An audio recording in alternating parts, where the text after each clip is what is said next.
ദേവൂട്ടിക്കൊപ്പം വരികയാണ് അമ്മേ മൂകാംബികെ. നവംബർ 24 മുതൽ എല്ലാ ദിവസവും രാത്രി 8:30 നമ്മുടെ സ്വന്തം സൂര്യ ടിവിയിൽ. മാഷേ, മഞ്ചാടി വാ, അകത്തിരിക്കാം വാ. ഏട്ടത്തി, ഏട്ടാ, ദാ മാഷു മഞ്ചാടി വന്നിരിക്കുന്നു. ദേ ഇന്ദ്രേട്ടാ, അച്ഛൻ വന്നിരിക്കുന്നു.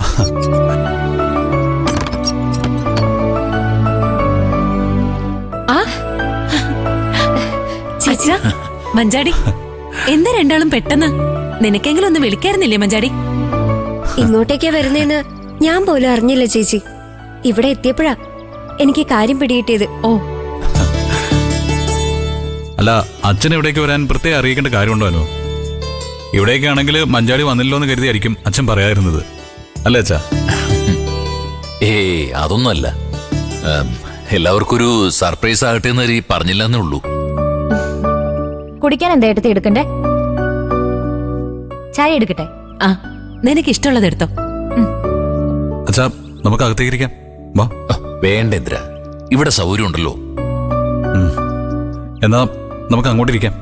ആ, വരും. ആയിക്കോട്ടെ, വാ അച്ഛാ, വാ.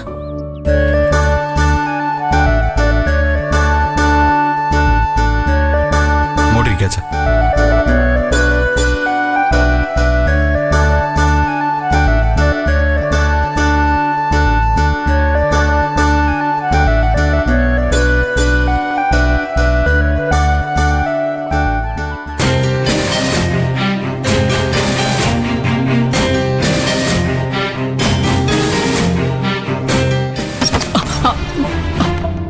നീയായിരുന്നോ? അമ്മ കുളിക്കാൻ കേറിയില്ലേ?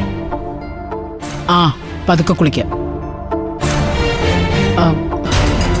എടി, ആ മാഷ് എന്നെ കുറിച്ച് ചോദിച്ചപ്പോ നീ പറഞ്ഞില്ലേ കുറച്ച് സമയം അവിടെ കാത്തിരിക്കട്ടെ? അല്ല പിന്നെ ആരെ കാത്തിരിക്കാൻ? അമ്മ എവിടെയെന്ന് പോലും മാഷ് ചോദിച്ചില്ല.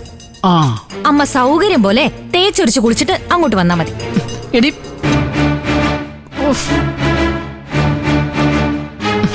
ചോദിച്ചില്ലേ?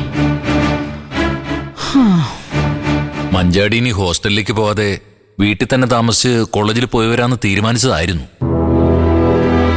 അപ്പോഴാ ഗോകുലുമായി ബന്ധപ്പെട്ട വിഷയം സുശീല മഞ്ചാടിയോട് പറയുന്നത്. ഇപ്പിവള് എന്നോട് വീണ്ടും പ്രതിഷേധിച്ച് ഹോസ്റ്റലിലേക്ക് എന്നെ തിരിച്ചു പോണമെന്നുള്ള വാശിയില്ല.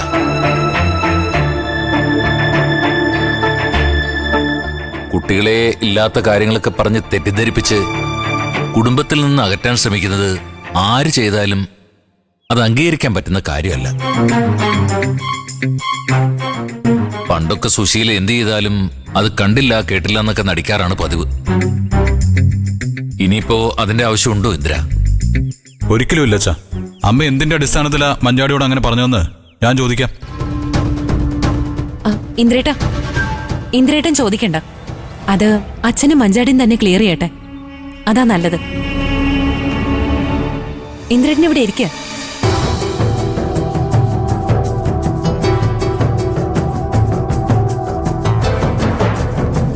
ഹാ, മാഷോ, ഇതെപ്പോ വന്നു മാഷേ?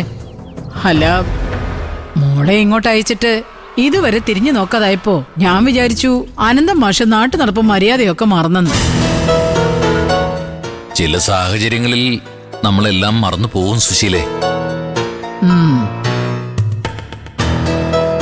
ഇപ്പോ ഞാൻ മഞ്ചാടിയും കൂട്ടി വന്നത് നാട്ടു നടപ്പനുസരിച്ചല്ല, നിന്നോടൊരു കാര്യം സംസാരിക്കാൻ വേണ്ടിയാ. എന്നോട് കാര്യം സംസാരിക്കാനോ? അല്ല, എന്നിട്ട് നിങ്ങൾ ഇതുവരെ എന്നെ കുറിച്ചൊന്നും അന്വേഷിച്ചു പോലും ഇല്ലല്ലോ. ഓ, പണ്ടത്തെ വിലയൊന്നും കൊടുക്കേണ്ടെന്ന് എന്റെ മോനും മരുമോളും പറഞ്ഞു കാണുമല്ലേ? അമ്മയുടെ വില അമ്മ തന്നെ കളഞ്ഞു കുളിക്കുമ്പോ ഞങ്ങളായിട്ട് അമ്മയുടെ വില കുറയ്ക്കേണ്ട കാര്യമില്ലല്ലോ. ഗൂഗിളിനെ ജയിലിൽ നിന്ന് ഇറക്കാൻ മുൻകൈ എടുത്തത് അച്ഛനാണെന്ന് എന്തുറപ്പിലാ അമ്മ മഞ്ചാടിയോട് പറഞ്ഞത്?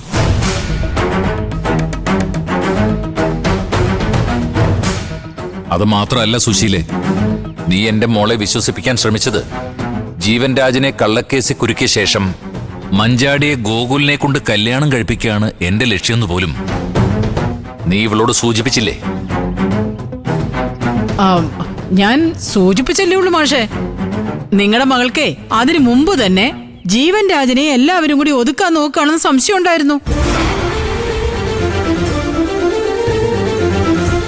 മഞ്ചാടി അത് സൂചിപ്പിച്ചപ്പോഴാ എന്റെ ഊഹം ഞാൻ പറഞ്ഞത്. അതിലിപ്പോ എന്താ മാഷെ ഒരു തെറ്റുള്ളത്? ഗോകുലിനെ ജയിലിൽ നിന്ന് ഇറക്കാൻ വേണ്ടി മാഷ് തന്നെയാണ് അവിടെ പോയി സംസാരിച്ചതെന്ന് സച്ചി സാറും ഭാര്യയോട് പറഞ്ഞിരുന്നു.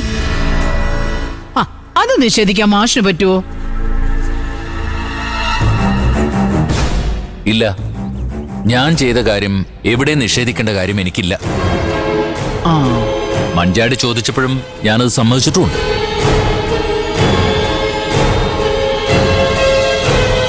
പക്ഷേ ഞാൻ മനസ്സിൽ പോലും ചിന്തിക്കാത്ത കാര്യങ്ങൾ പറഞ്ഞ് എന്റെ മോളെ തെറ്റിദ്ധരിപ്പിച്ചത് നീയാ.